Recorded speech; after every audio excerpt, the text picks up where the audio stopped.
Yeah. Does it feel weird being back? Dude, it does. I pulled up and I was like, ooh, I legit just got goosebumps too. Oh, I love it. Man, the memories. Dude, we did some crazy shit. Well, not only that, but like, God, how many hours have we spent in here, like, talking and meeting new people and drinking? Drinking and then going on crazy late night adventures to find aliens. Yep, yep. Oh, yeah, we went to Dogway. Dogway the one night. Yeah, like 3 in the morning. Damn, that was a good time. That was a good time. We need to do something like that again. Yeah, I've been wanting to get out and, like, go do something, like, out of the city. Right? So, you guys went to Area 51, though, for Storm Area 51, right? Yes. How was that? It was actually more fun than I thought it was going to end up being more serious. Like, Okay. I thought there was going to be people there who were like, we're going. But it ended up just being like almost felt like a music festival, to be honest with you. Really? Like, there was vendors selling alien shit. People showed up dressed up. They had this is the weird thing is, like, there was 3 separate situations going on. So there was, like, where we were at, there was, like, kind of like a stage set up, and there was bands that played the night that we were there. Okay. When we drove out, though, which was the Friday, and the Saturday was when they were actually going to storm, if I remember right, Mm-hmm. we decided to drive to Vegas and stay the night in Vegas Friday night because we couldn't figure out if it was going on or not. And we were tired and like, eh. But I guess the reality was Friday was the big party. Saturday was kind of like the leftovers. Oh, gotcha. But I guess what happened was where we went was kind of like the slower end.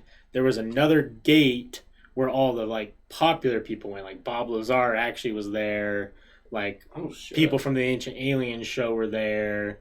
And it was like a bigger deal. But the gate that we went to was just kind of like more of a shitty festival. But it was still fun. Like, it was still like, oh, we're at Area 51. And we walked up to the gate and, you know, they had extra security. They were all holding ARs but they were all shooting the shit. Like, I think they were expecting something bad to happen. Yeah. And the reality was we were all just talking.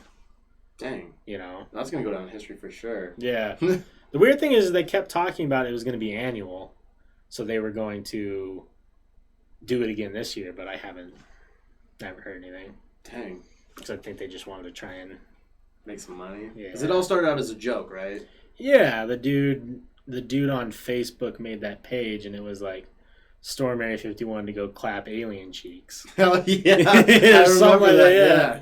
And then it blew up to a bigger thing, and I actually think that he got contacted by, like, a lot of government agencies saying, like, hey, if this actually happens, like, you could be held responsible for, like, a lot of it and get charged. And then he was like, hey, guys, we're not going and doing it. Yeah, he's like, nah. We're not storming anything. Like, we're sitting out. We're not doing it. But I think that they ended up doing a party down in Vegas, too, for it, like, the same night. Dang. And that's where, like, a large portion of people went. They were all dressed up in alien shit.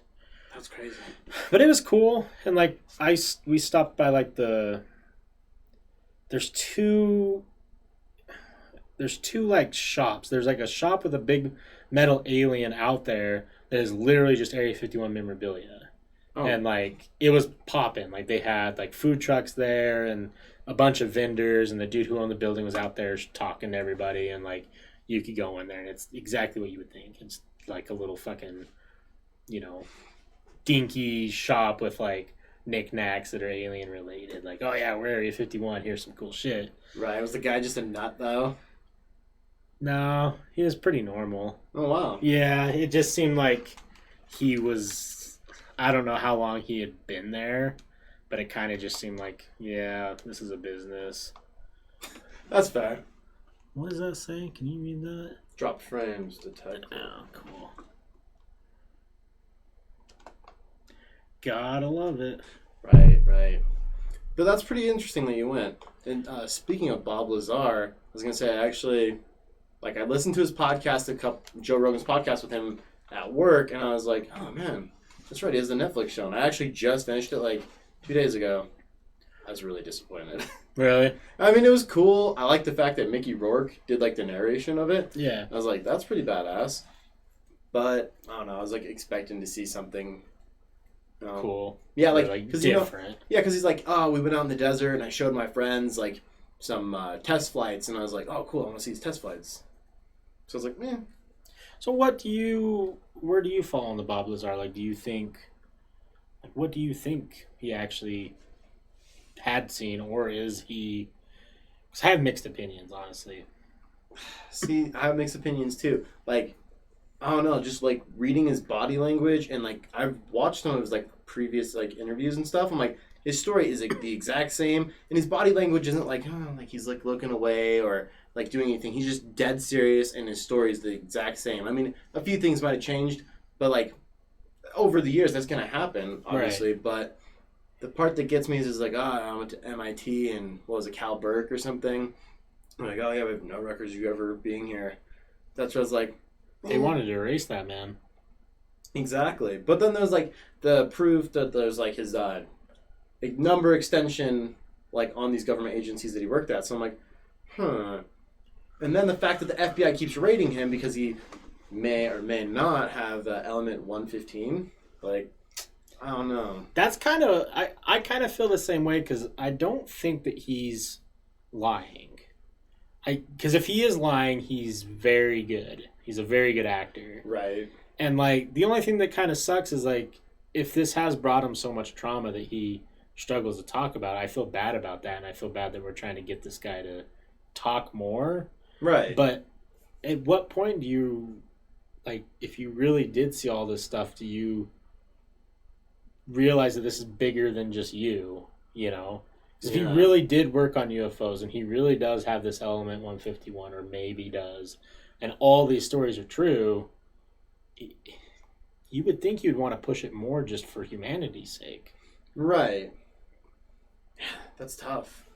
Because if I was in, I mean, I guess hindsight's 2020, right? Like, we could all say if we were in his shoes, we would do it different. But then again, I haven't drove down the road and had guns shot at me, and people try to hit my car like he claimed, and right, you know, getting raided by the government every single day. And I think he does have it. Oh, I for sure think he has it, but he's not dumb enough to keep it at his house. No, I bet it's like at a geocache somewhere, just in the middle of like the middle of the wilderness. Yeah, he's a brilliant person. Right. I mean, he has been since when he did go to all this schooling, and like, he's not dumb enough to keep it as business. Like, right. Well, like in the Bob Lazar documentary, it shows him like walking down like this like grove, and then he's like, Bob. Something about element 115 or whatever. If that's even the name, I can't remember. Is it 115 or 151? It's one of those two. 151's wrong. That's true, damn. But like it like talks about like the element for like a quick second, and then it pans off to something else. And I'm like, why are you in the middle of the wilderness talking about that? Right. So I'm like, maybe it's out there. I don't know. I don't know. I catch myself believing people who talk about aliens without questioning them as much, and I think I have to start questioning more. Yeah. Just because, like, I believe in aliens, and I've had my own personal experience where I was like, that could really be something. Yeah, I've seen the picture. Yeah. And, you know, it leaves me wanting to believe these guys because it almost would justify my thing. Yeah. Like, my interaction. And, you know, I don't, like, what does Bob Lazar have to gain? Especially in 2018, 2019, 2020. Right. He stopped talking about it for 15 years. And the only reason why it came about was what? Wasn't it like Joe Rogan fanboys going and talking about the event? Yeah, something like that. Or what is that guy's name? Jeremy something. Yeah. It was like, I don't know, he probably wanted to make a documentary, but, I mean, if he did lie for real, he's a good liar. Yeah. But then again, the Pentagon released those, or like they declassified those UFO videos like the Navy pilots saw, and then they're like, oh, we don't know. And I'm like, it kind of described what Bob Lazar was talking about, how it would like fly and then it'd like belly up. It really proved a lot of his points. So I was like, shoot. And you even hear the pilot go, that's impossible for them to go that fast in these kind of winds. I was like, I don't know. Okay, yeah. The declassification of those videos really could change. I'm surprised it didn't change more. Like, it got talked about for like a week, and everyone's like sharing the videos around. Right. Now it's just gone. Yeah, and that's what sucks too. But just because I mean it's classified as a UFO doesn't mean it's like an alien by any means. I guess people could look at it and be like, oh, it's just some Russian spy plane or something. Right. But then again, like, doubt the Russians have something like that. How did they get it? Yeah, exactly. I think the other chunk of crazy alien stuff is the tech boom after Roswell. Right. You know, that after Roswell happened and after, whether you believe it or not, like something happened there. I mean, the event just wasn't created for no reason. Yeah. You know, after that, you could look at like a tech line of how quickly we were able to advance after Roswell compared to how we were advancing beforehand. Right. It was like night and day. Like, we all of a sudden had tech that some people couldn't even explain. That's true. That is very true. But also, if you like go back to like ancient times, you like look at like the Egyptian like hieroglyphs, it shows like these higher supreme beings, and it looks like they're coming from like a UFO. So I don't know. People are like, who helped build the pyramids? I kind of think aliens for sure. Right. I mean, I don't know. They're too spot on in where they're placed with the stars. That's the thing that is weird to me, is how they were able to perfectly, because like we know, like I think the average person would be a million times smarter than someone who was alive during the times of when the pyramids were getting made. You think so? Yeah. Because like we have so much more knowledge and we have so much more capability to learn things that I really do think we are.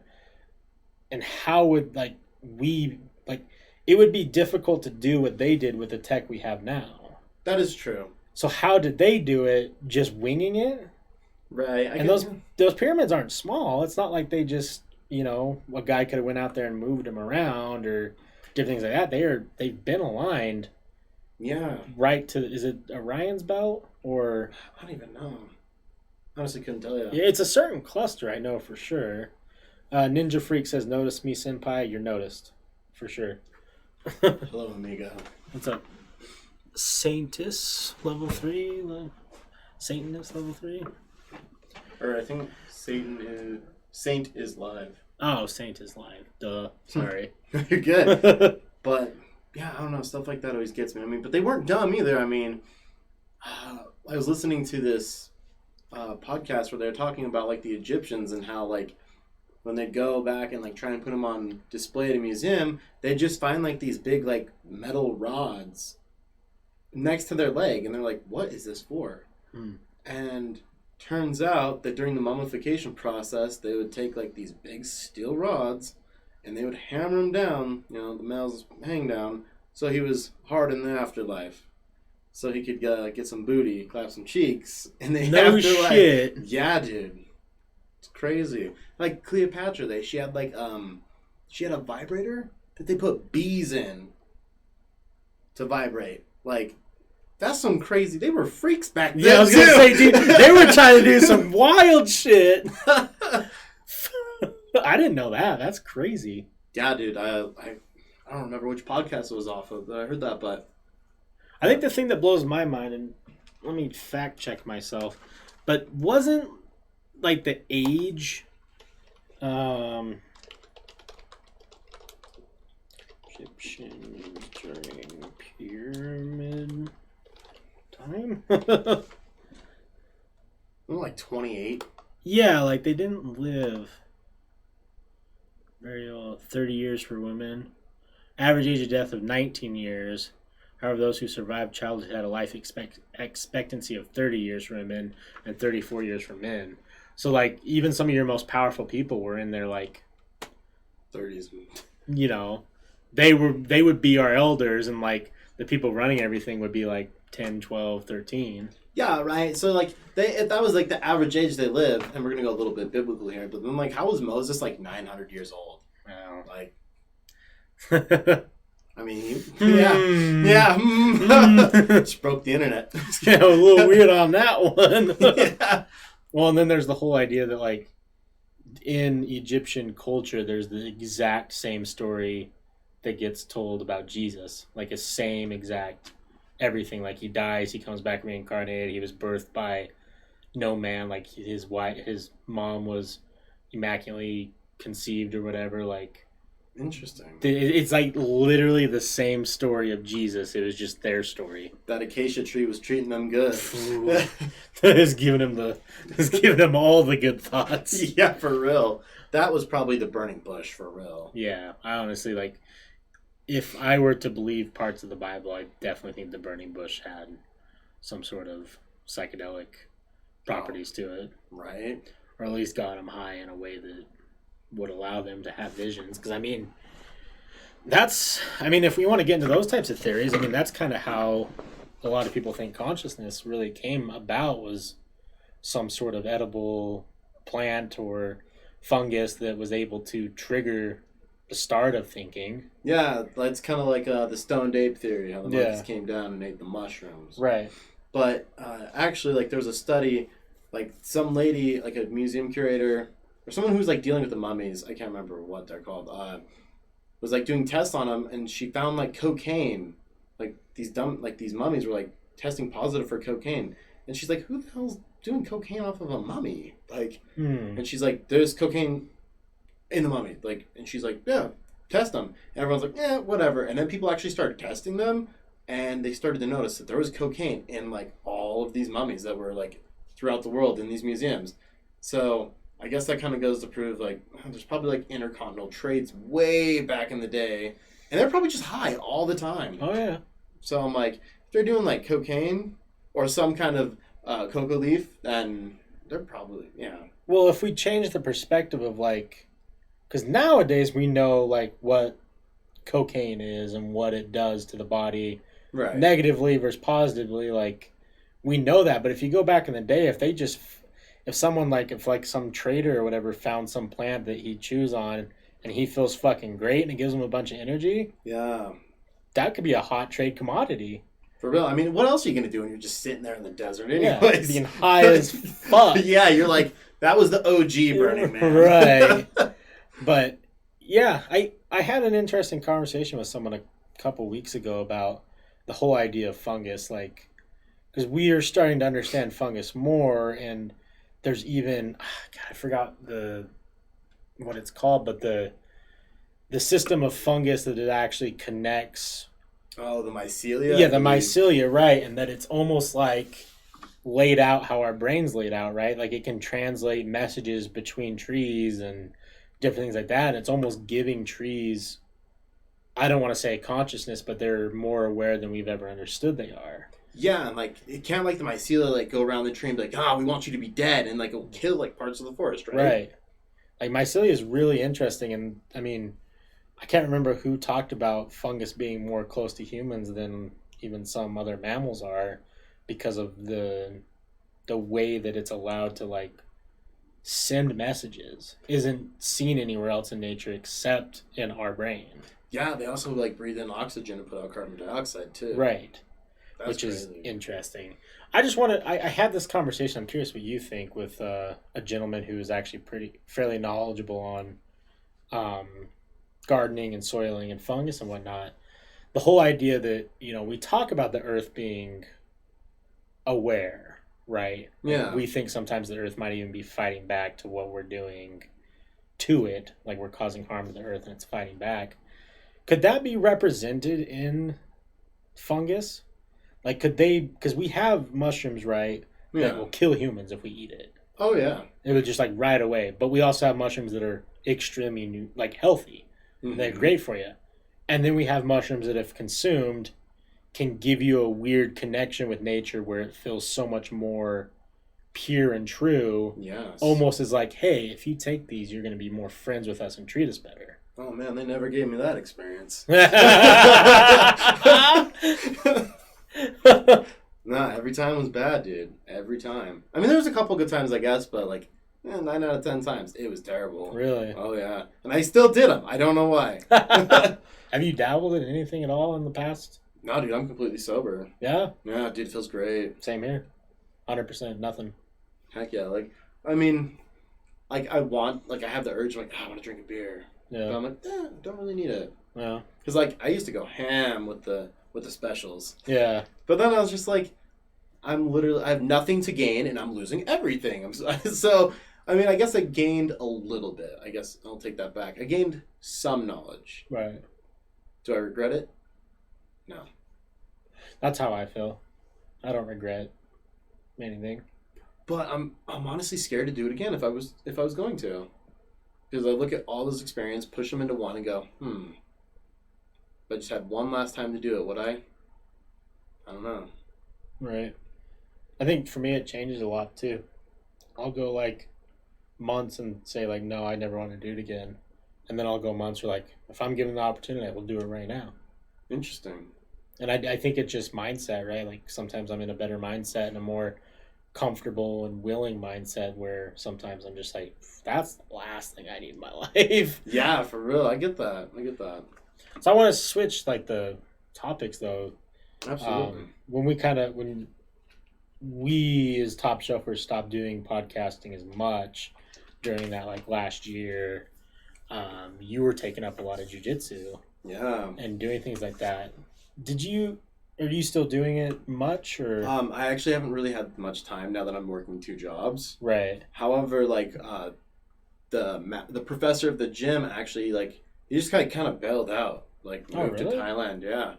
So I think a couple students bought the gym and are now teaching. And I mean they're good teachers, but I don't know. I just haven't really had time. But if I was to go back and do jiu-jitsu, I'd probably be going to 10th Planet in Salt Lake. Yeah, I've heard it's really great. Dude, and it's cheaper. The gym's smaller for sure, but no gi, man. Right. No gi. No gi. I'm curious, because I know that you were doing it pretty heavily for, God, what, a better half a year? Almost a whole year, yeah, actually. Whole year. I was doing like 5 days a week, sometimes twice a day. Do you think that you gained more from having that in your life than anything that's like, I don't know. And I guess what I'm trying to ask is like, what did you gain mentally from doing jiu-jitsu? I don't know. I gained a lot of confidence, like looking at people and like kind of like analyzing how situations go. It's kind of weird. Like I feel like I've learned to analyze people and like their body language and kind of going, all right. But then again, I feel like I gained a lot of self-confidence and just kind of the best way to put it would be like I'm just as chill as a cucumber now. I used to be this hothead, like I'm gonna kick everyone's butt. I'm gonna go to the store and like someone would look at me and be like, "Sup?" Like I don't know, I just like try and be that tough guy. And like doing jiu-jitsu made me realize, no, I'm not really that tough. But then again, I probably know more than you, so like you humbly handle yourself if need to be. Yeah, but it's not looking for the. Yeah, and I used to like always want to like go look for it, and I'm just like, no, I have no desire to do that. But I've noticed without doing it, I've been a little bit more like antsy, like, oh gosh, like I wish I could go out and do something like that. Right. Which just made me realize I probably should cut back on work and go invest more time in me. Yeah, I think as we mature, that's always the hardest thing to try and balance, right? Is like, what responsibilities can we take on versus how much are we willing to sacrifice? Exactly. Me time, free time. But at the same time, like,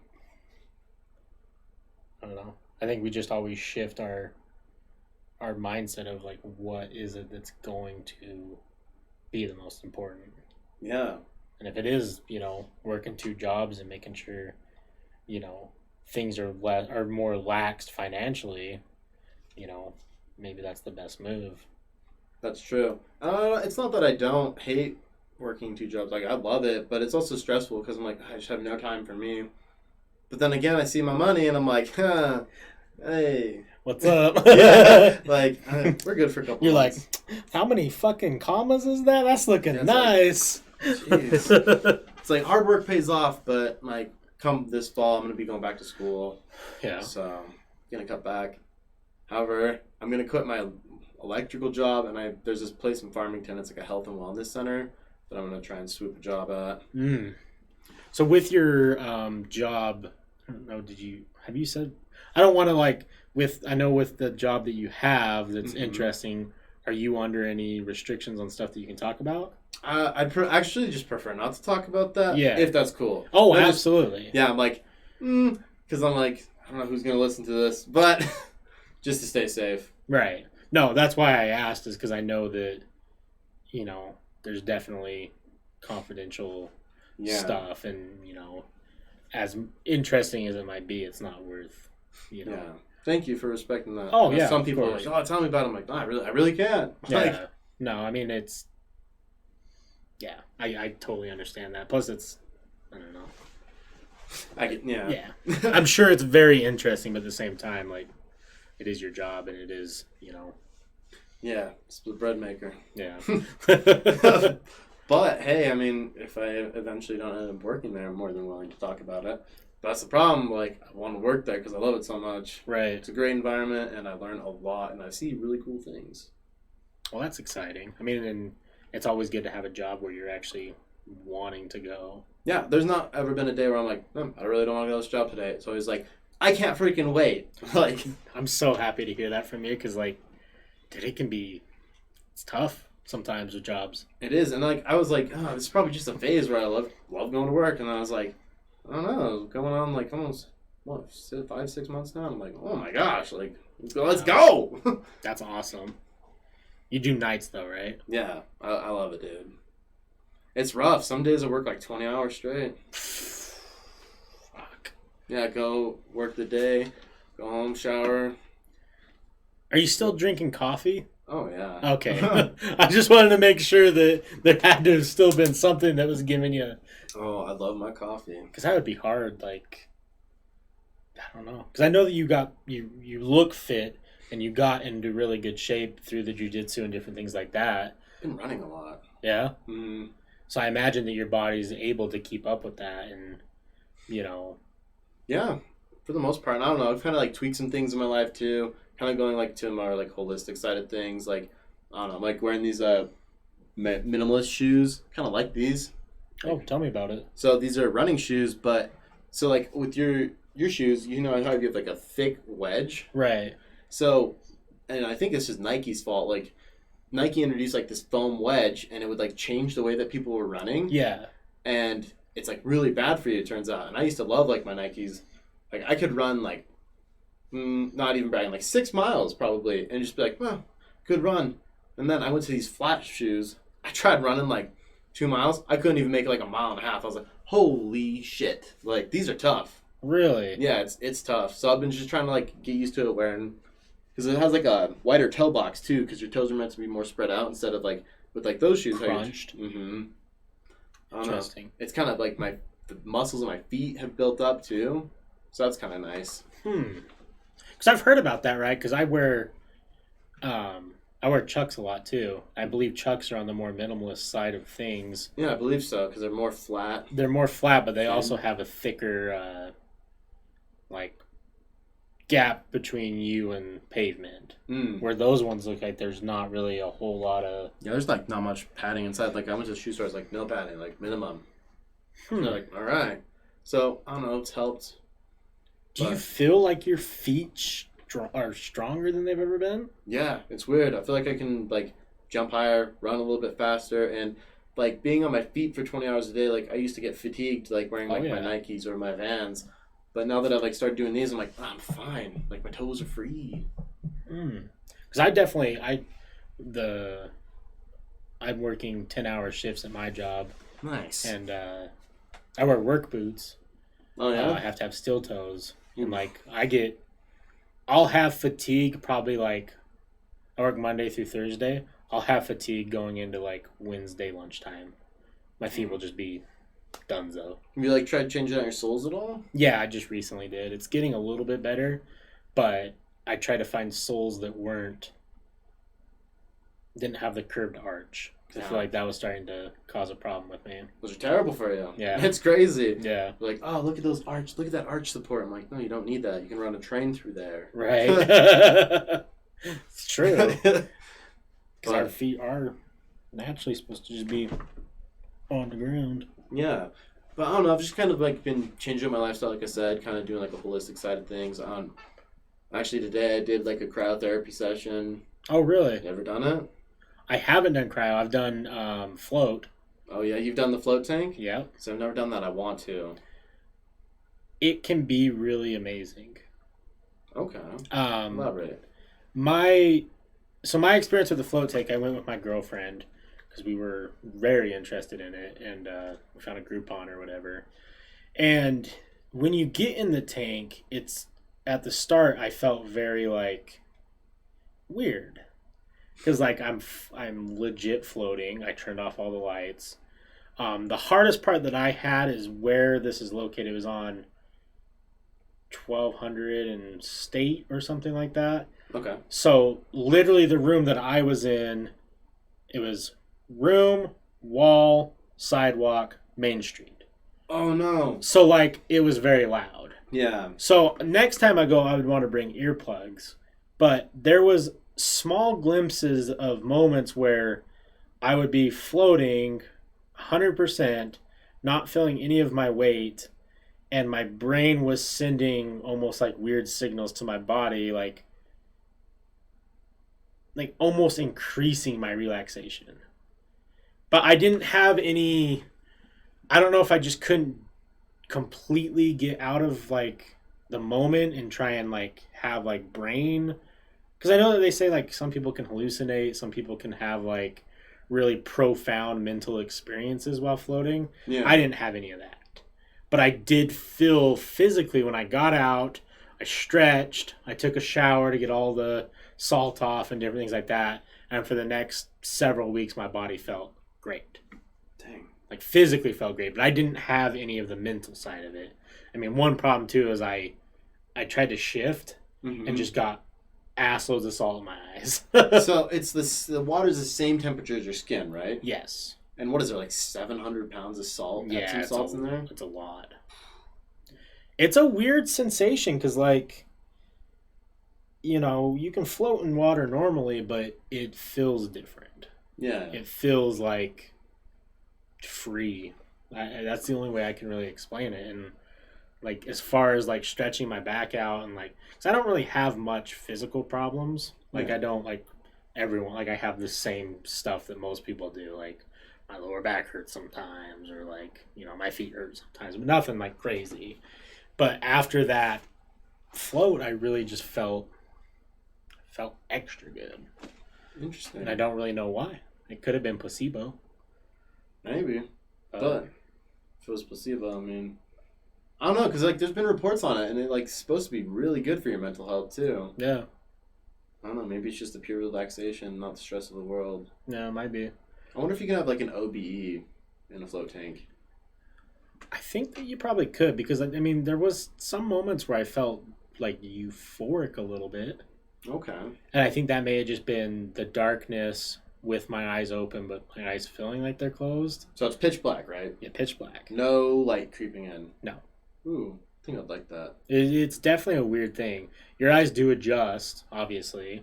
Like, not to a point where you can see anything, but you're more comfortable with the dark. Yeah. Because how often do we really sit in pure dark? Yeah, never. It definitely was a cool situation. There was times where I felt a little euphoric. Okay. But I never got...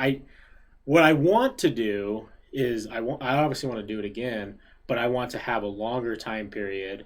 And now going in, I know that I want to wear as loose-fitting goggles as I can and earplugs that are comfortable. Because they gave us earplugs, but they weren't comfortable. Mm-hmm. Because I think if I could legit just sit there and not have anything feel like it's touching me and be completely in dark and not have the outside road, I feel like there is something that could potentially happen mentally. And it might be the same thing that happens with people who are masters in meditation, and it almost seems like this is a shortcut to get what those masters know. Okay. That's fair. Yeah. So tell me about the cryo. Dude, so there was different levels. There's like beginner, intermediate, advanced, pro, and then like extreme. And I was like, first time, let's go extreme. Like just jumped right in. He's like, you sure? I'm like, positive. It's just like 220 degrees. I was below zero. I was like, bring it on. So it's just 3 minutes and standing there. And it's not unbearable, actually. It's very peaceful. The weirdest part for me is like I was breathing through my nose, and as I was breathing, I'm like, oh, I can feel like my nose hair is like crystallizing. Oh. So it was weird, and I like looked down, and like my arm hair, my leg hair was just white. just frostbitten. And I was like, "Woo!" But you go in, you're wearing like mittens and socks and like little slippers, so your like extremities aren't getting frost nip. But I came out of it after 3 minutes, and it was peaceful because like you can pick any song you want. So I just picked my favorite song, got in the zone. I was like, "This is awesome. I'm feeling good." I came out, and from wearing like these minimalist shoes, I'm not super used to it. So like my lower back still kind of is like, it aches and gets pains after running. And so I mainly went to do that before my lower back, and I came out no back pain. And it was just like waves of euphoria, like 3 hours after. I'd be sitting at home. I was like playing COD earlier, and it was just like, whoa, I got some goosebumps going on.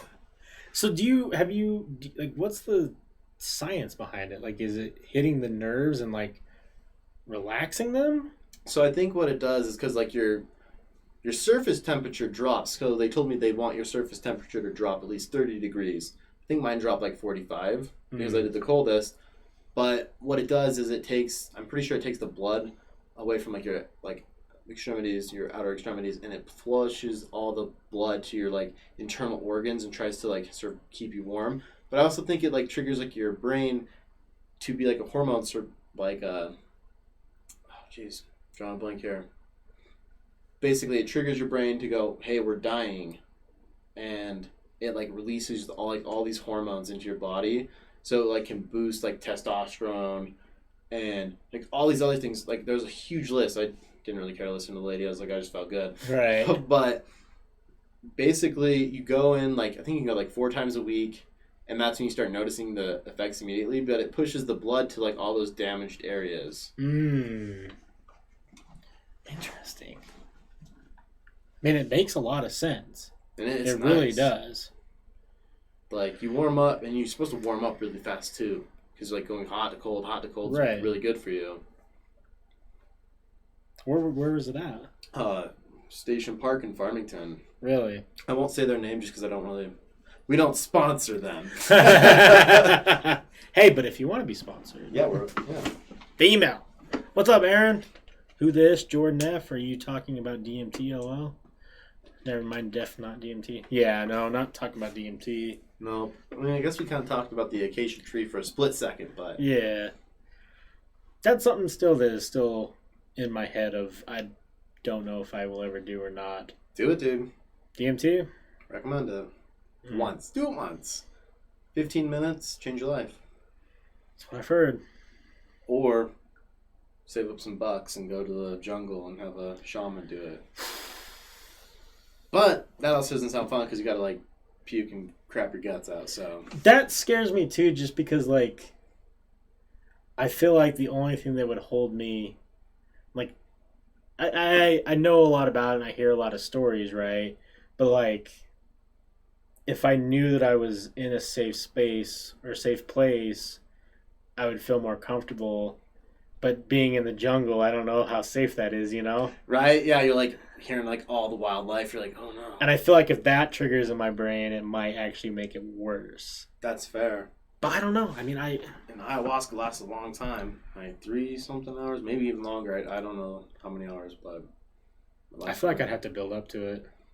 Because what if I did DMT and I hated it, but I skipped DMT and went and did ayahuasca? So I think, that's what ayahuasca is, essentially, is DMT. Right. But, so I think, like, it's like a multiple night thing, and, like, the first night, at least for some companies, they'll just give you a little bit, just to, like... Right. And if you're like, nope, I'm out. They'll be like, cool, pack your bags, go home. We don't want you here. Not really, but... Get your ass out of the building. Yeah. Yeah, some stinky little guy wearing a loincloth kicks you out. Yeah.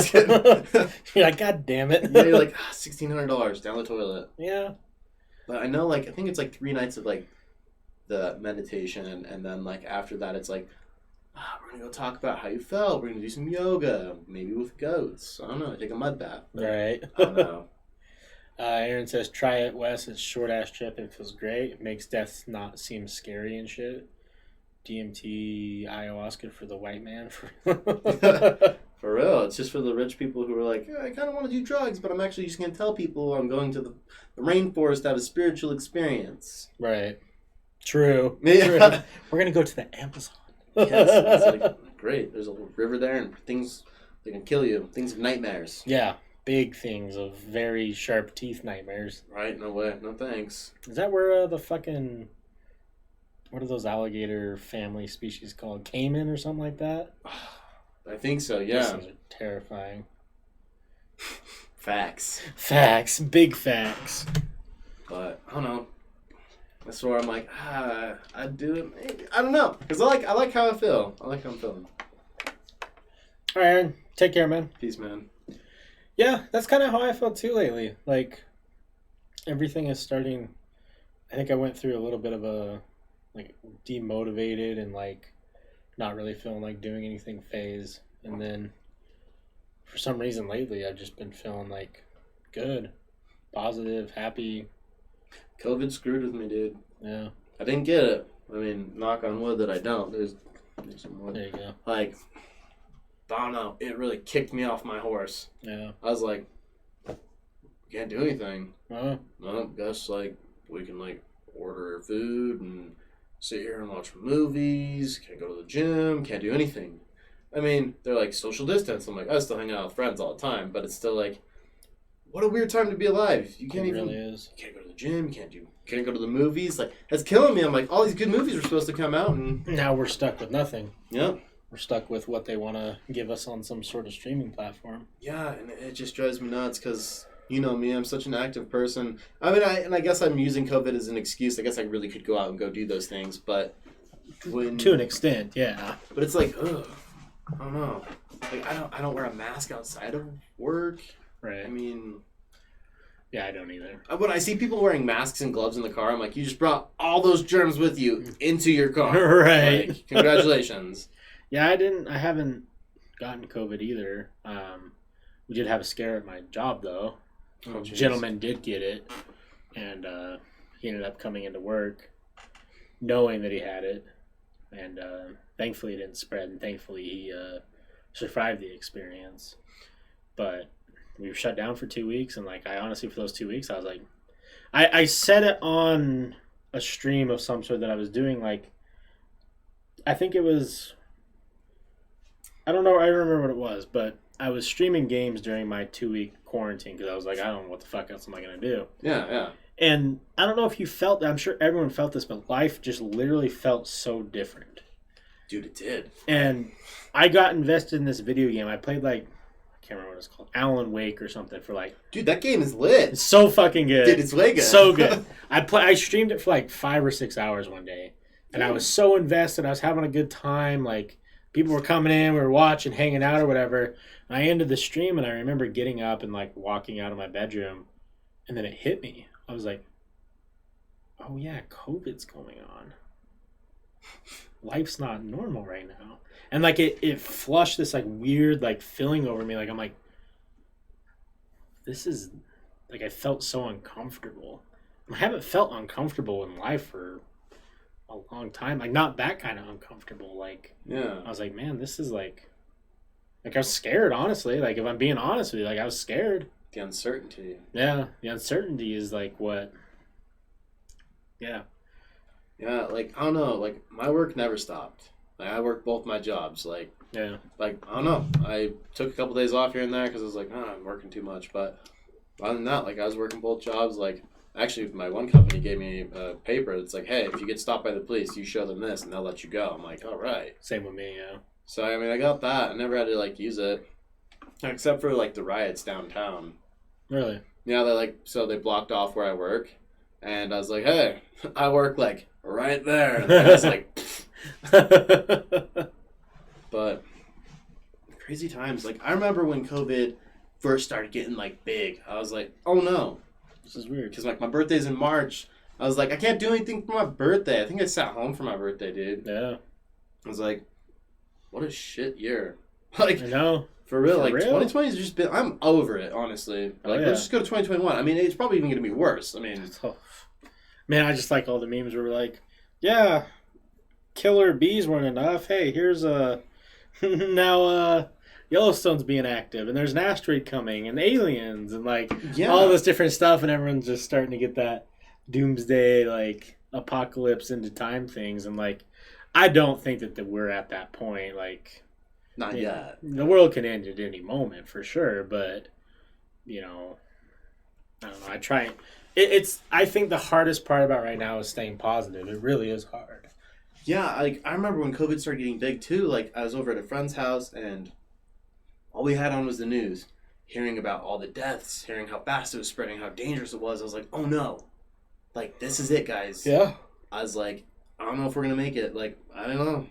We've never lived through anything like this. I mean, maybe SARS, but like I was young. I don't remember that. No. So COVID, I was like, oh man, we're young adults. Like, just it. I was like, this is it. Like, no toilet paper.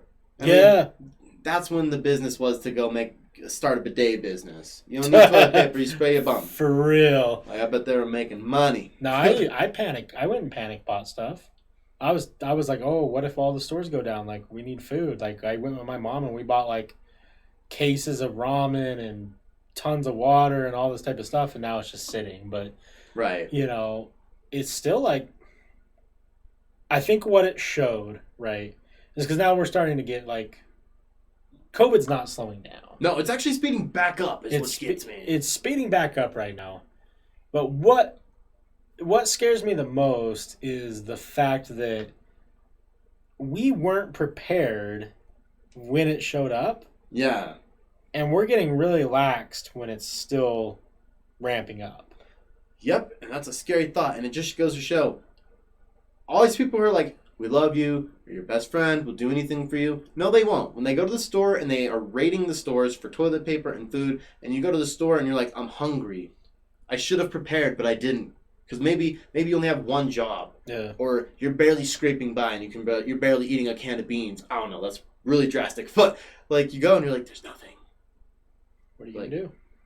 I don't know. In my situation, like, I actually had friends who I'm super grateful for them. Like, they're like, we have so much food and we keep getting it. Like, here you go. And like, they were giving me food. I was like, you guys are freaking like my saviors. And like, I've been slowly building up the food storage, you know. And even like having a dog too. All the dog food was gone. I was like, crap. But I'll tell you what, someone came between like me, my family, my dog especially. Oh yeah. Well, I'm gonna go John Wick. Oh yeah. For real, like for sure. I think that's the one thing too that actually is kind of scary about the situation too, is I think a lot of people realize that. They're like, man, if shit really hit the fan, like, they're willing to kill people for better be on my side or not. Like, you know, don't come in between me and my family. And I think that's what scares me the most, is just the people. Like, if COVID gets much worse than what it is right now, and we actually start seeing like lots and lots of people dying, which I pray to the God that I don't believe in, that you know, it doesn't get to that point. Yeah. But, and you know, maybe I know that they just said that they found a supplement or some sort of thing that already exists that's actually rapidly decreasing the rate that people are dying from COVID. They're not calling it a cure because it's not getting rid of COVID, but people who are in like the really bad states with COVID, it's allowing them to survive the situation. So I mean, there's stuff coming about that's helping, and I think whether or not we get a real cure or not, who knows, but I don't think that unless COVID adapts and evolves again into something more dangerous. And that's what viruses do, though. Right. That's the only thing that we really got to hope doesn't happen, because where we're standing right now, the death rates are going down even though we're getting more positive results. Yeah, and I know, like, this anti-malarial drug. Yeah. I think Donald Trump's taking it. It's, like, super bad for you, but, like, it prevents you from getting COVID, and so he's, like, taking it. I'm like, oh, great. Yeah. I don't know. I wouldn't take it, personally. No. I mean, it's just too much of a risk. Yeah, risk versus reward. I mean, yeah. I don't know. I guess it depends on how scared of COVID you actually are.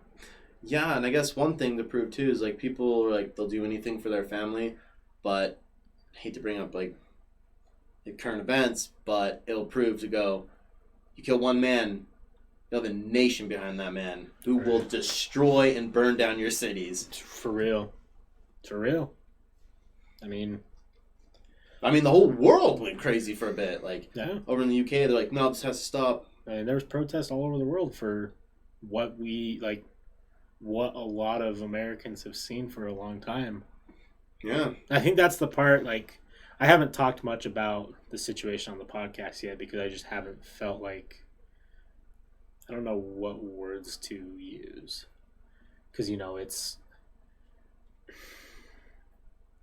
I'm someone who has grown up with a lot of friends of color, right? Yeah. And, like, it sucks because, like, I have had friends who've had to deal with racism and being put in situations that because of how they look, and it sucks that it's had to get to a point of an innocent man dying for there to really be more change. And I mean, it just how as humans we allowed it to get to that point is it's sad. Yeah, it is. And the thing, it irks me because, I mean,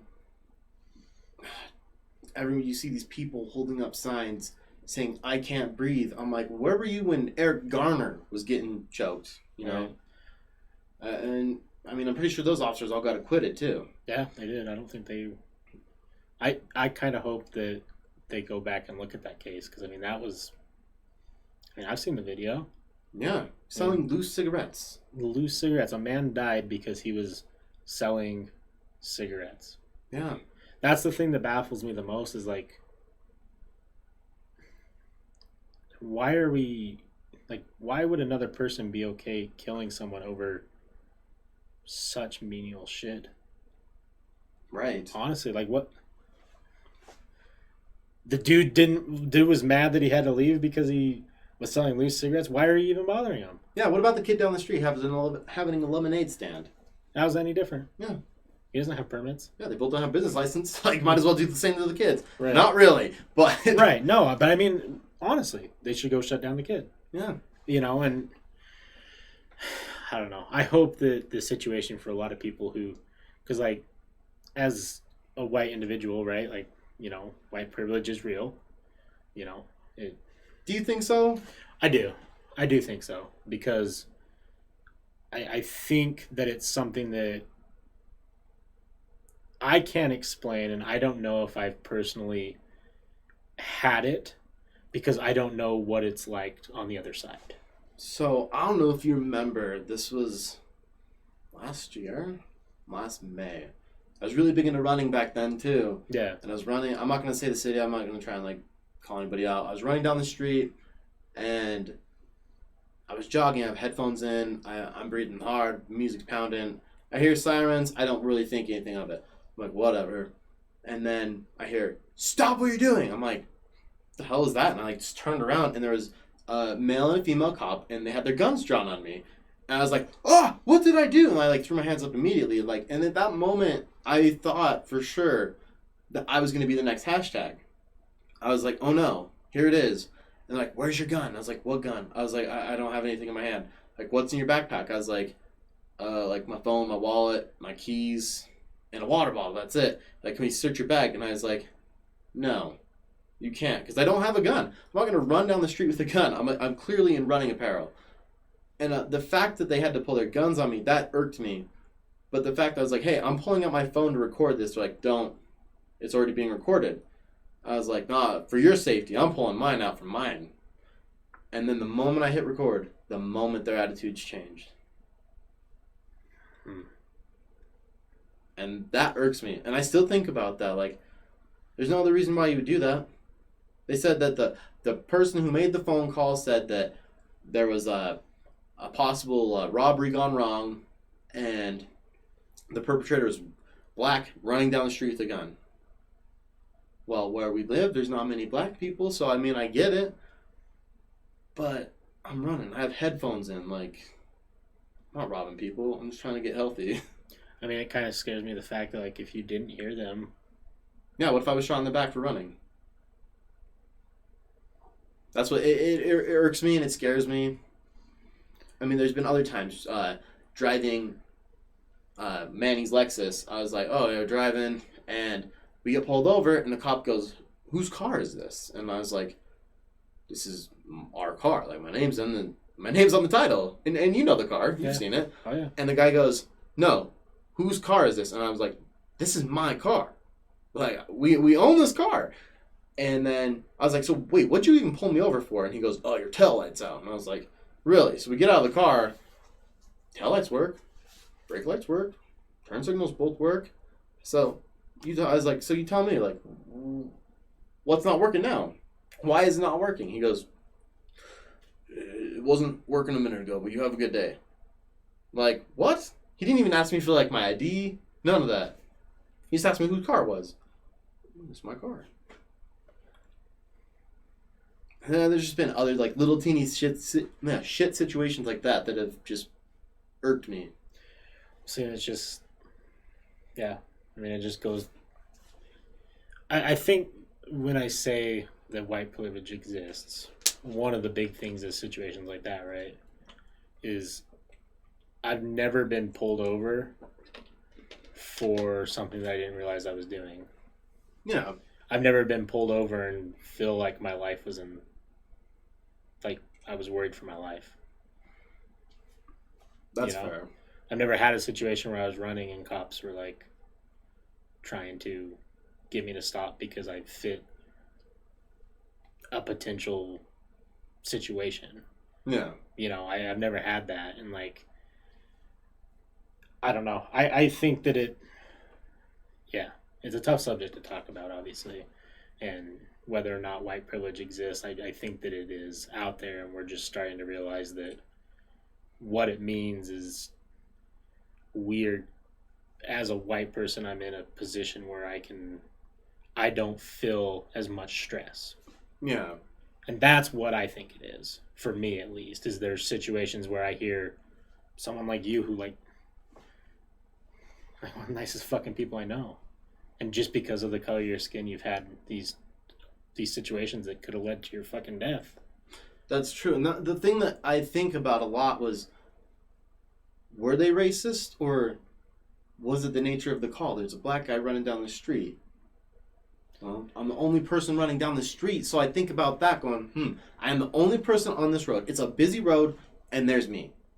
So obviously the cops are going to have to go up to me because obviously I fit the description. So I kind of like go, are they racist? Are they not? And I want to lean on the side that they're not. Right. And so I think about that a lot. And they could have been doing their job. Yeah. Or it could have been... And I can't be hard on them because they're doing their job. Right. But the people who did Big Floyd like that weren't doing their job. No. And it turns into, like, how many times have we, like, as a society, have heard stories like this? So is it just happened to be every time that it just perfect scenario? Or is there something more to the situation? Yeah, and it's like, maybe. I mean, I don't know. I don't know what the officer saw, so when I got pulled over. So I don't know. And I don't want to be like, I hate cops. Because I don't hate cops. I don't hate white people. Right. But, I don't know. I think, I don't want to get, like, too political, but, like, I almost, like, want to talk about it more, if that's cool with you. Like, so, being African-American, I'm biracial, essentially, but I identify as black. When I'm hanging out with you, I'm like, yeah, we're bros. Hang out with most of my family, most of my friends are white. But when I hang out with, like, people of color, like myself, it's different. There's a connection, there's a bond that I don't have with anybody else. And it's nothing against them, but it's just like, all right, like, I know what's up. It's just this home, peaceful feeling. So I'm like, I like that. So identifying as black and going, and I'll just, on the record, I am a part of Black Lives Matter, but looking at things for how they are, seeing, like we were talking about earlier, I see these shootings, and I see, like, these false arrests, and Black Lives Matter goes, hey, what that officer did is wrong. We have to defund the police. We have to do this. We have to do that. And I'm like, look at Rayshard Brooks. He was drunk. Okay, everyone's like, he shouldn't have been shot in the back. Okay, well, he should have been arrested, okay, because, number one, he was drunk driving. He's passed out in the drive-thru. Number one, there's your first crime that you've broken. And then you blow, and it's like, okay, you've blown, I don't even remember what it was, like 0.18 or something. I don't even know. We're not going to throw numbers out there, but clearly drunk. Then he assaults an officer, 2, grabs the officer's taser, lethal or non-lethal, I'll let you decide. I think it's non-lethal in some situations. Because if you look at it, and the statistics show, tasers don't work like 80% of the time. So I can see it as non-lethal, but the fact that he took it, was running away, shoots it back at the officer, goes to show that he doesn't care about anybody's life except for his own. And being in Black Lives Matter, I watched that video over and over. I'm like, yeah, he clearly fires it. So the officer is in the right. So we can't be saying justice for Rashad Brooks, or I'm like, no, there's no justice that needs to be served. Justice was served. He's dead, and the officer got wrongfully charged. And now he's facing murder charges for something that he was told to do and taught to do because he was doing his job. That's like me going to my job and handling a certain situation the way I was trained in school, work, and every way I'm taught. But then I'm going to jail and facing charges. Like, what?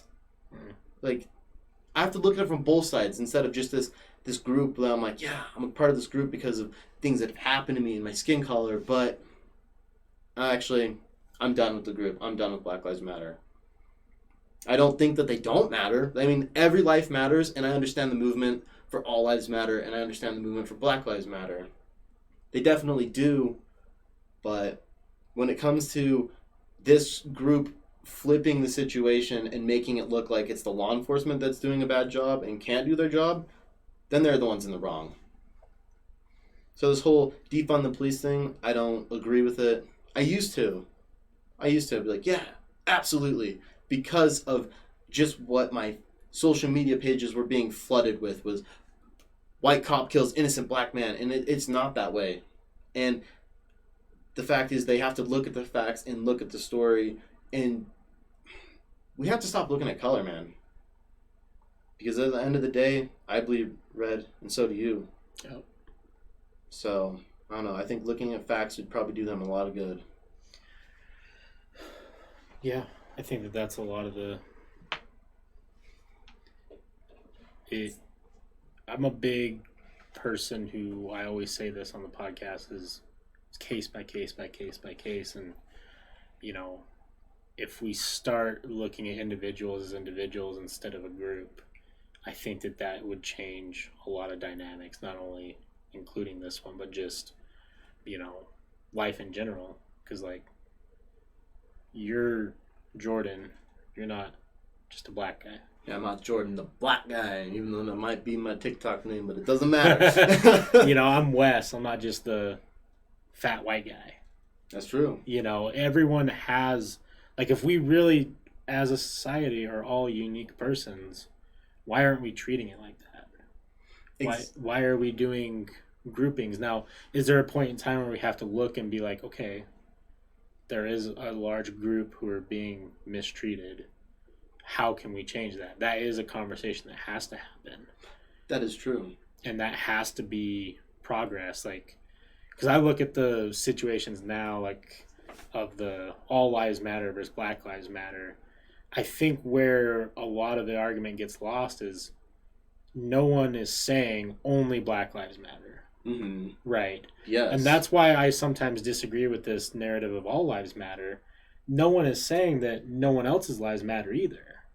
What I'm getting from this is there's a large portion of black lives where they feel like their lives don't matter to them, that they are getting this short end of the stick from, you know, all these situations with cops and all this other discrediting and whatnot. Like, if there is that large of a group of people who feel like their lives don't matter, what do we need to change as a society to make all lives matter?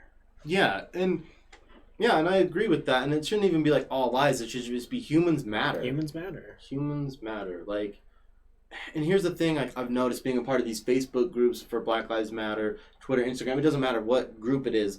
It's all basically the cops hate us because of the color of our skin. Our skin's a weapon to them, and that's, I don't think that's the case. Realistically, I don't.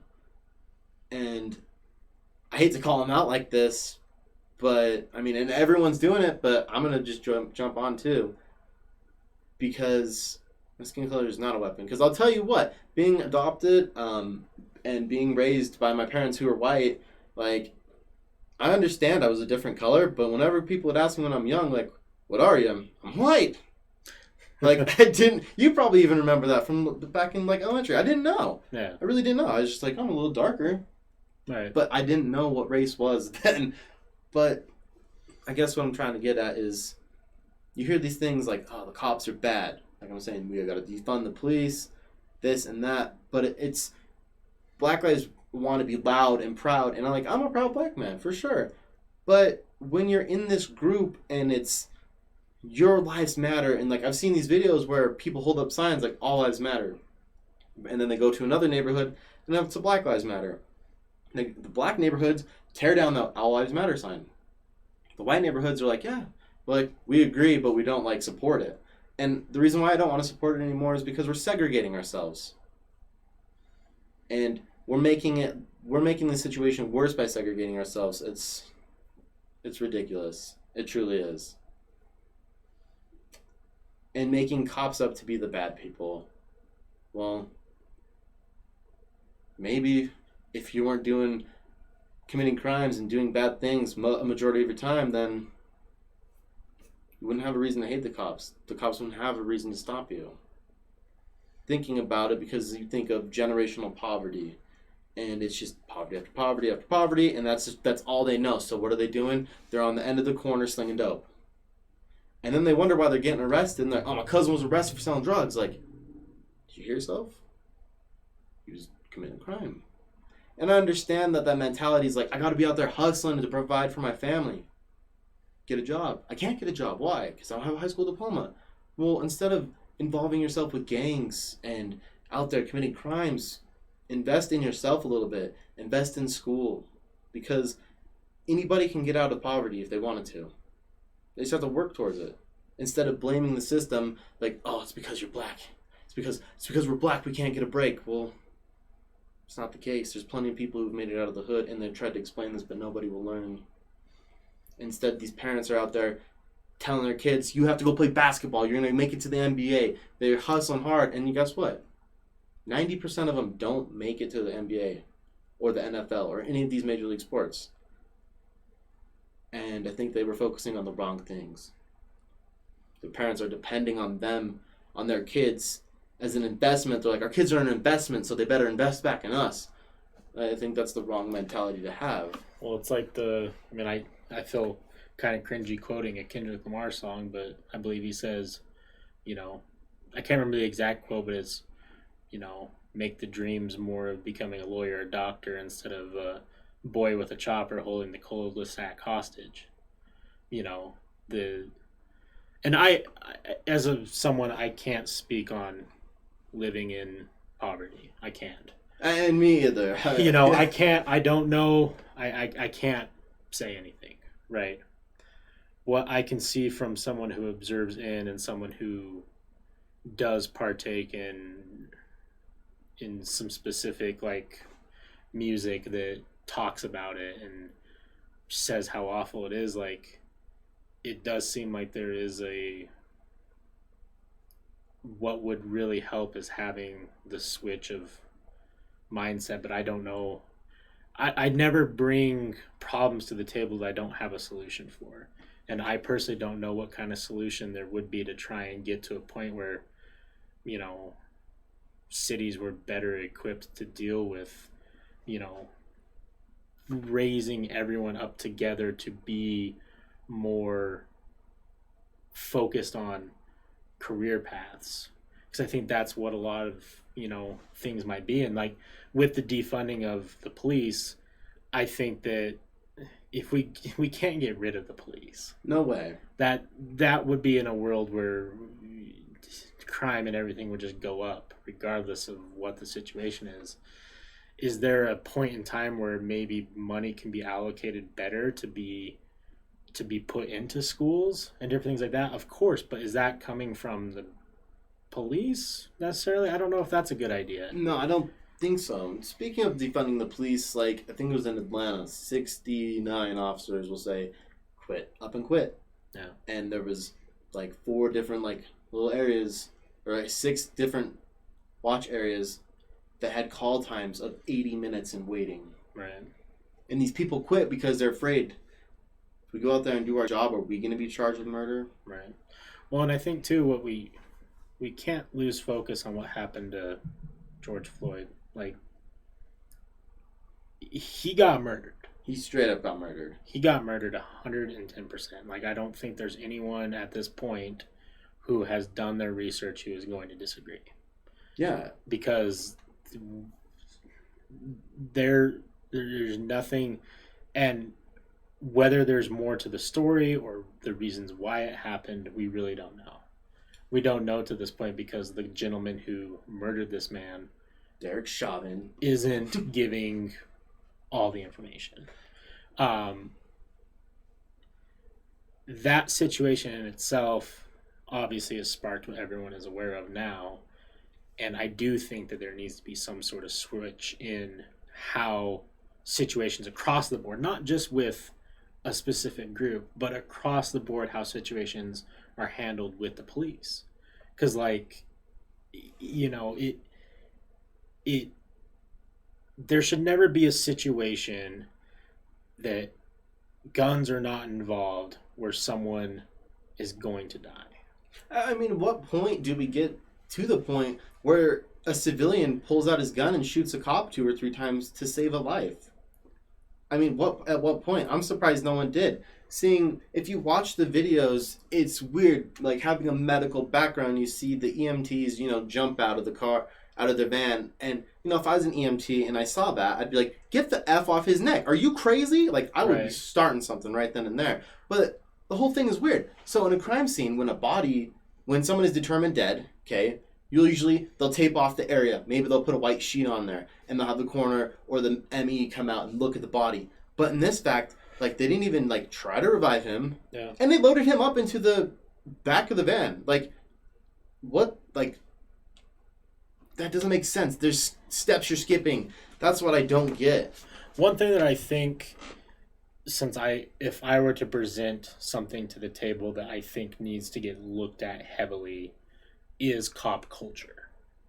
Because you hear a lot of times from people who are either involved and leave the situation that it's a very, hey, if you don't have my fucking back, I'm going to end your career type of mentality. Yeah. And I don't know if that is vocalized or if they are all, like, we can't deny that being a cop is probably one of the most stressful jobs in the whole entire world, because we've seen countless videos where a cop walks up for a traffic stop and ends up getting shot at. Yeah. For one reason or the other. Like, we can't deny that job is something that creates a lot of stress and creates situations that are unspeakable that you can't prepare for.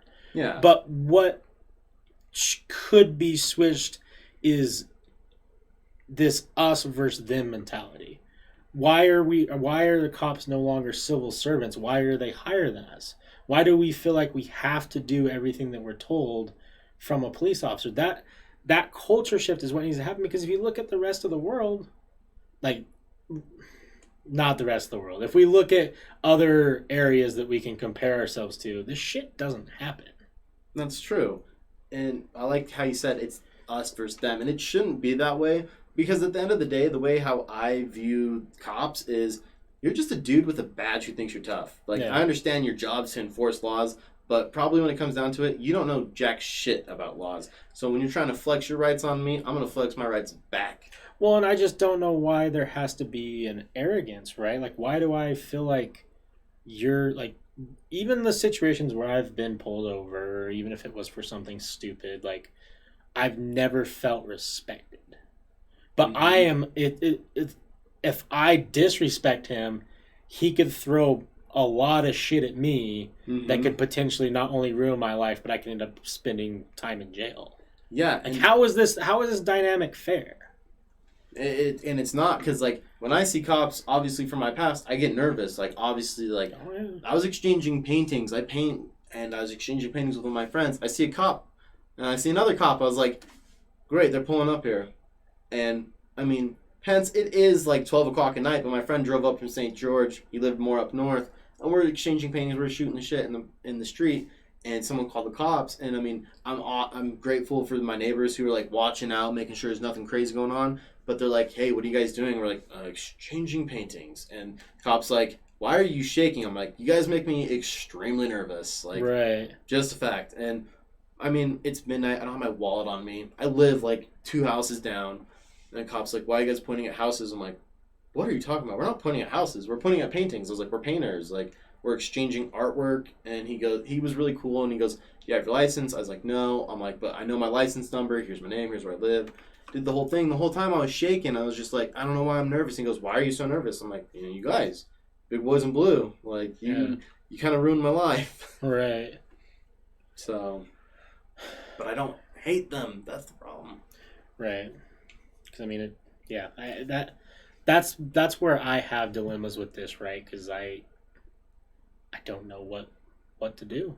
And I'm sorry to jump back, but you said like defunding the cops and like reallocating like the funds and going to school. I don't think it should be that. I think that in place, like in certain situations, whether it be there's a patient who or a person who calls and says, "Hey, I have a mental illness. This is my situation. I'm ready to kill myself." I understand cops are like, "Hey, we are trained in de-escalation," and I believe that. I believe that you have enough training to do it. But I also think maybe if we were to take some funds, or not even take funds, but like move the funds around into still a part of the police department. Don't have them be law enforcement officers. Like it's someone who's going to kill themselves, someone who's having a mental breakdown in the parking lot. Like the first thing you're going to want to do is pull up.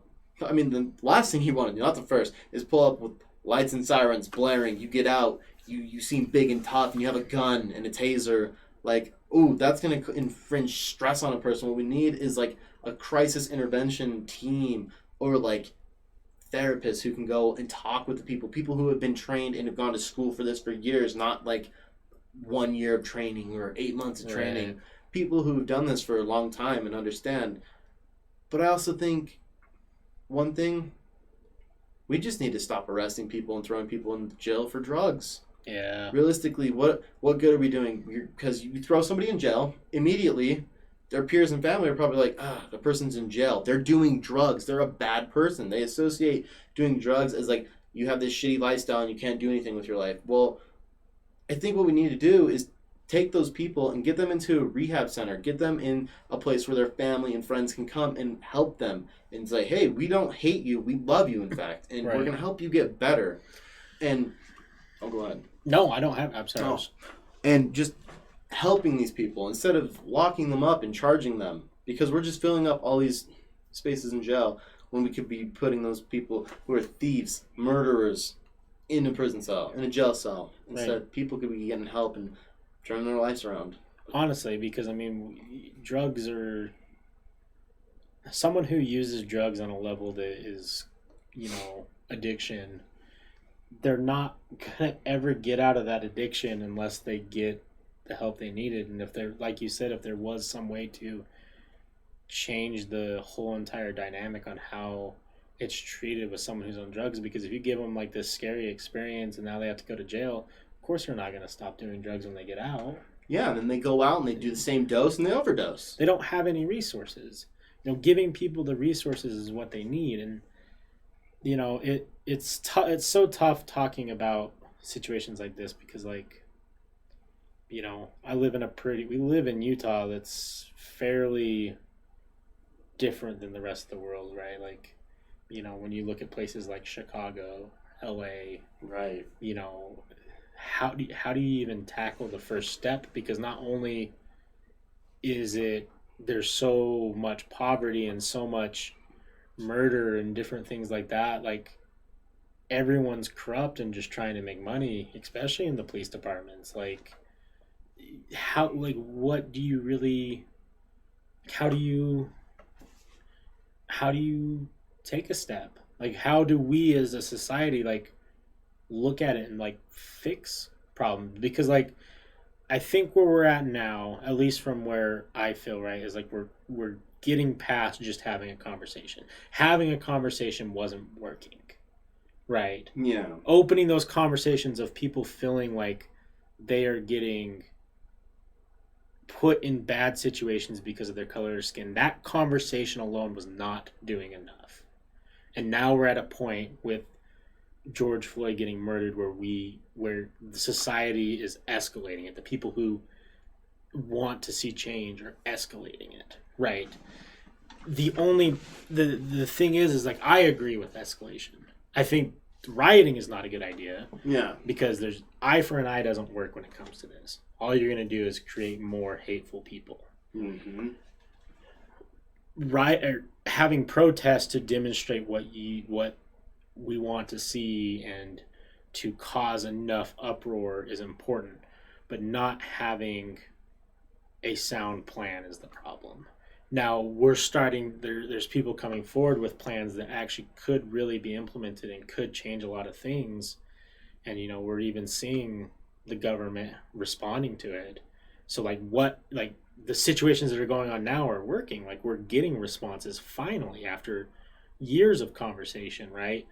Yeah. But I'm worried what's going to happen is something, the government's going to be like, yeah, we're going to make it so now every single time a cop kills someone, now there has to be a trial for the cop. Whatever it might, I don't know what the situation is going to be. But then are we just going to stop? Like, is this just going to fall away like everything that does in the media, where now we're done talking about it and it's on to the next big thing? Right. Because I don't think that we are going to be able to, as a society, fix enough things like without long-term stuff. Like, how do we go into an inner city that is struggling so much with, the average person is dealing drugs and using drugs and like crime? You have to commit crimes in order to survive. Like, how do we go in there and fix that problem? Because that's something that's not getting really talked about. Like, we're talking about changing police dynamics, sure.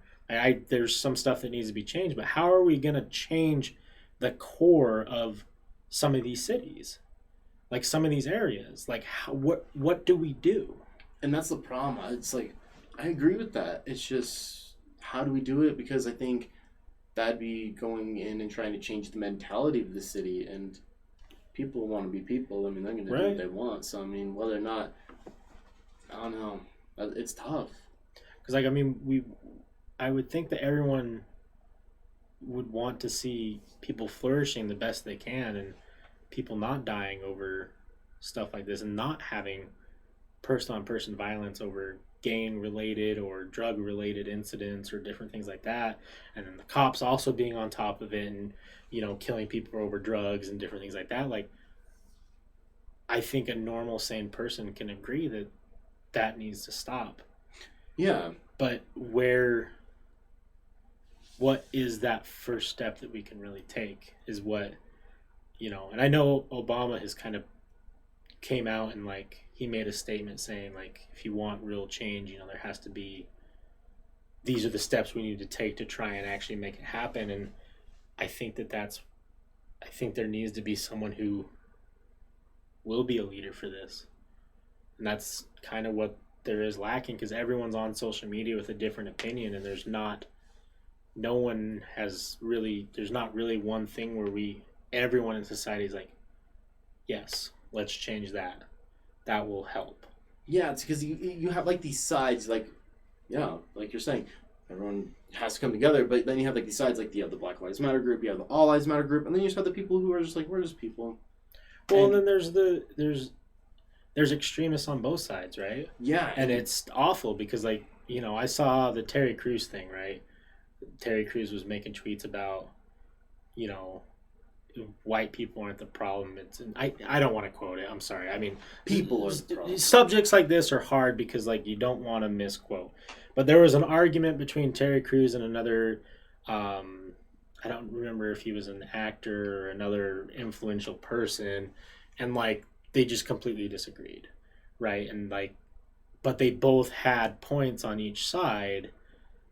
But if we can't come together at any point, I feel like we're protesting and doing these things, and it's just going to get brushed under the rug again in America's history. Yeah, and something else I've noticed too is every year it's like a presidential election. Something has to happen. Something has to go on.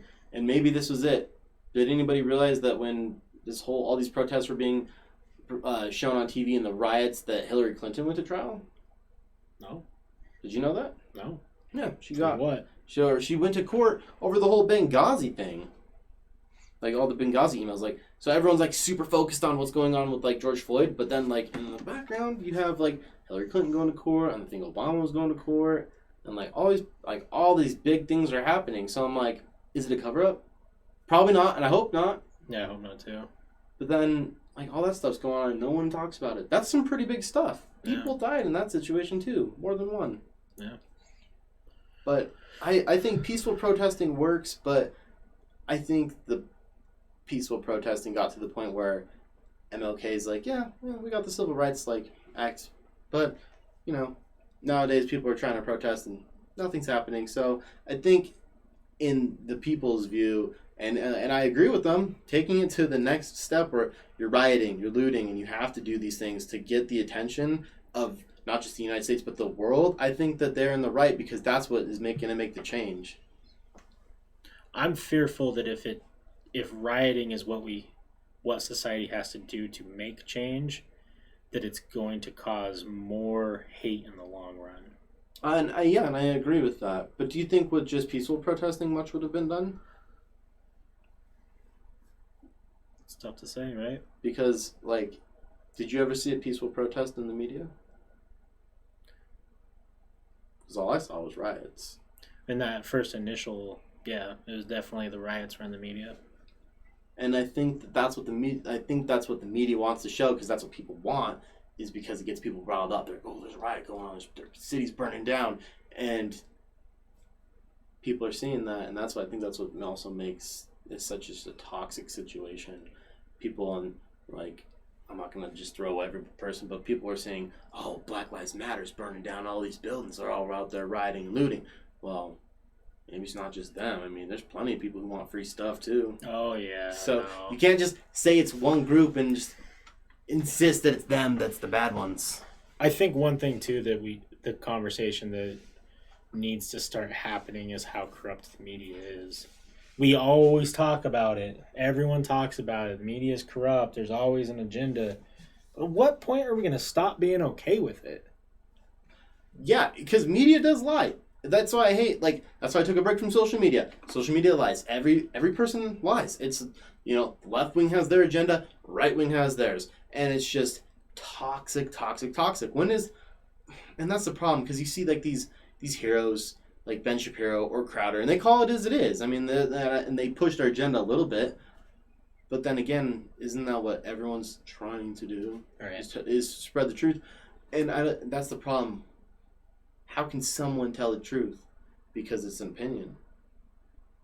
And then these people are like, yeah, that's the one. That's the truth. And everyone just assumes. But then it was just his point of view. Maybe he was the only one there who's reporting.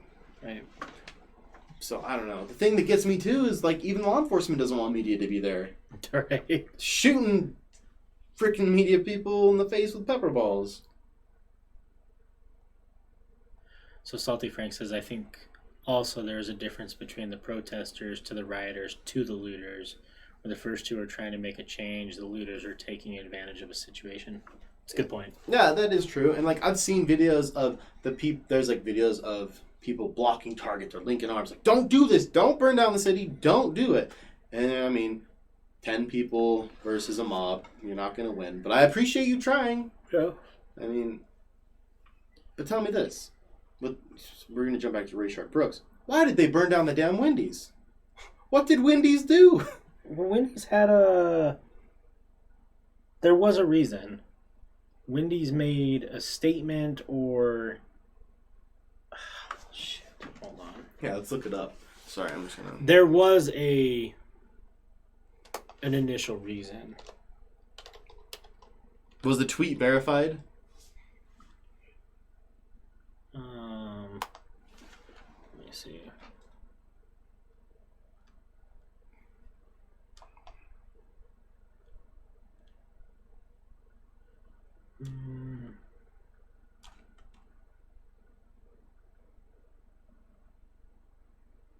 Wendy's threw support behind Black Lives Matter on June 3rd, then stopped tweeting. Supporters like him criticizing the brand's messaging. Oh, jeez.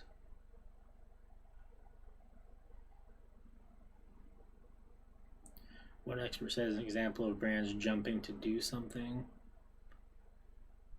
Oh, here it is.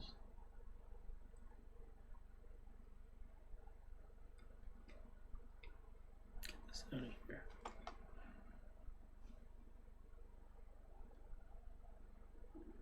So Wendy's tweeted, in the coming days we'll be using our Twitter account to amplify Black voices, because what's the point of this big platform if we don't use it for what matters during times like these?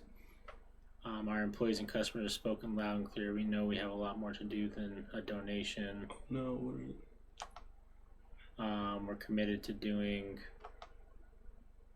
the work, and we hear you. And then they just ghosted. I guess that's... Yeah, I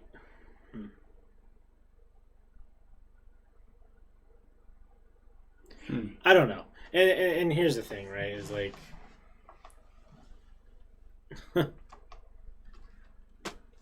right and wrong is subjective, especially in situations like this. Because me and you might be able to agree on something that's right, but then there might be 1,000 other people who say what we agree is wrong. Yeah. Because everything's subjective. And I think all that me and you are doing is trying to have a conversation, and, you know, it's hard to give answers on something like this. Yeah, and it is tough because like I like your point of view on things, and I hope like no disrespect from my point of view either. Oh no, absolutely like, not. And like I agree with most of the things you're saying. I'm like, yeah, absolutely. So yeah, it is tough because as someone who, you know, in this whole grand scheme of things, right? Like, I'm just some white kid from suburban Utah. Like, what does my opinion really matter? And to be honest, it doesn't. But what I can do as an individual and someone who genuinely cares about people is try and at least have conversations to let myself learn of situations, let myself try and grow as a person, and then take that and try and help. Because I don't think there's enough people who are even trying to help or have the conversation, because honestly, it is like, it's kind of scary. Because we're, you know, it's... I don't want to... I don't know... I'm not affected as much by it, but I have people who are, and it makes me mad, and it makes me sad. Yeah. But what do we do besides support? Exactly. I don't know. Maybe do what I do and just try and look at it as maybe someone has to do their job. Maybe that's their job. And at the end of the day, what's right is right and what's wrong is wrong, you know? And like I said, like, I want to view him like, oh, do I want to see him as racist or do I want to view him as doing their job?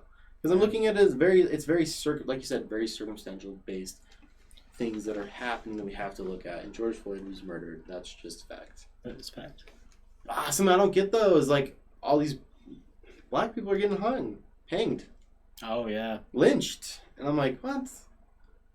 I don't get that. And because you see the reports, it was suicide. I'm like, no black person's going to hang themselves. Look at the suicide rates of black people. It's the lowest. Right. Every day is a living hell. We don't want to go through... I'm just kidding. Just kidding. But yeah, it's... I don't know. So we live in an interesting time. Hate is real.